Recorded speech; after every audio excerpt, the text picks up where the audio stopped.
نحمد ونصلی علی رسول الکریم اما بعد اعوذ باللہ من الشیطان الرجیم بسم اللہ الرحمن الرحیم فاسألوا اہل الذکر ان کنتم لا تعلمون۔ اللہ تعالیٰ قرآن پاک میں ارشاد فرماتے ہیں تم اہل علم سے سوال کرو اگر تم کوئی چیز نہیں جانتے۔ تو جیسا کہ ہم نے آپ سے وعدہ کیا تھا کہ آپ حضرات ہمیں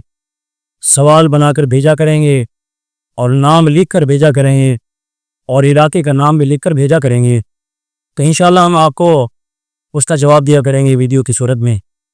تو یہ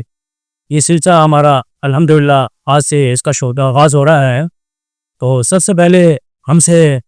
سوال کرنے والی اس نشست کے اندر سب سے پہلا سوال کرنے والی وہ میمونہ صاحبہ ہیں، راولپنڈی سے سوال کرتی ہیں اور پوچھتی ہیں کہ کچھ لوگ کہتے ہیں کہ مغرب کے وقت ناخن نہیں کاٹنے چاہیے، اور اسی طرح مغرب کے وقت یا مغرب کے بعد جو ہے کنگھا نہیں کرنا چاہیے، اور اسی طرح مغرب کے وقت یا مغرب کے بعد جو ہے یا رات کو یا شام کو جھاڑو نہیں دینا چاہیے، اور کہتی ہیں کہ اس سے جو ہے رزق میں کمی آتی ہے، اس سے بے برکتی آتی ہے۔ تو پوچھتے ہیں کیا ایسا کچھ احادیث میں موجود ہے کہ اللہ کے نبی صلی اللہ علیہ وسلم نے ان اوقات میں کنگھی کرنے سے، جھاڑو دینے سے اور اسی طرح جو ہے فرمایا کہ ناخن کاٹنے سے منع فرمایا ہے یا نہیں فرمایا؟ تو میری بہن میمونہ صاحبہ، آپ نے بہت اچھا سوال کیا ہے۔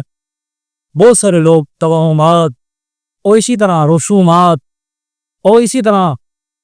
غلط قسم کی چیزوں میں پڑے ہوئے ہیں، غلط قسم کے خیالات میں پڑے ہوئے ہیں۔ دیکھیں کس چیز کے اندر جو ہے رزق میں جو بے برکتی آتی ہے اور اسی رزق میں اسی طرح جو کمی آتی ہے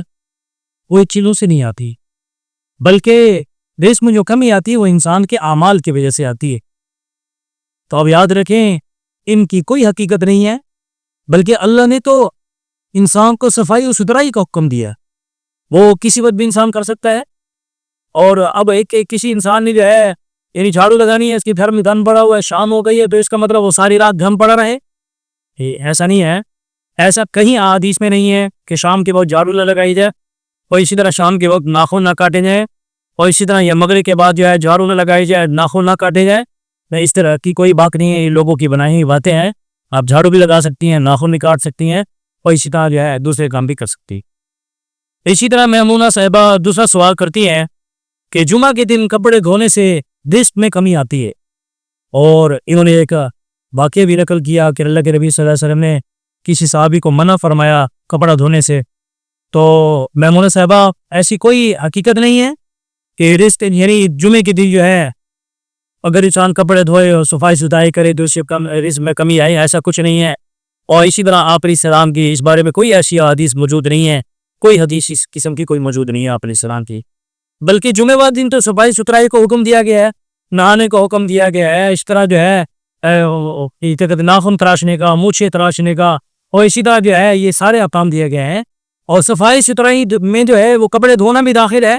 تو بلکہ یہ اچھی بات ہے جمعہ والے دن کپڑے دھونا، صفائی ستھرائی کرنا اور اس طرح بیاہ کو پاک صاف کرنا، یہ کو اچھی بات ہے، بجائے اس کے کہ اس سے رزق میں کمی آئے۔ تو اس کی کوئی حقیقت نہیں ہے، آپ کپڑے وغیرہ دھو سکتی ہیں بلا کرا۔ اور تیسرا سوال جو ہے بھائی عبد المنان صاحب جو ہے سوال کرتے ہیں ملتان سے، وہ کہتے ہیں کہ مفتی صاحب یہ بتائیے کہ ایسے کپڑے پہن کر نماز پڑھنا جس میں کوئی تصویر بنی ہوئی ہے جائز ہے نہ جائز یا جائز نہیں ہے؟ تو بھائی عبد المنان صاحب کہ دیکھیں ایسا کپڑا جس پر کسی جاندار کی تصویر بنی ہوئی ہے، زیرو چیز کی تصویر بنی ہوئی ہو، ایسا کپڑا پہن کر نماز پڑھنا مکروہ ہے، کراہت آتی ہے اسے، تو ایسے کپڑے پہن کر نماز نہیں پڑھنی چاہیے۔ ہاں غیر جاندار یعنی جاندار نہیں ہے، زیرو چیز نہیں ہے، وہ گھر بنا ہوا ہے، اسی طرح پہاڑ بنا ہوا ہے یا آسمان کی تصویر بنی ہوئی ہے، جاندار کی تصویر نہیں ہے، تو بے اس میں کوئی حرج نہیں ہے، اس میں نماز پڑھنے میں پھر کوئی کراہت نہیں ہے۔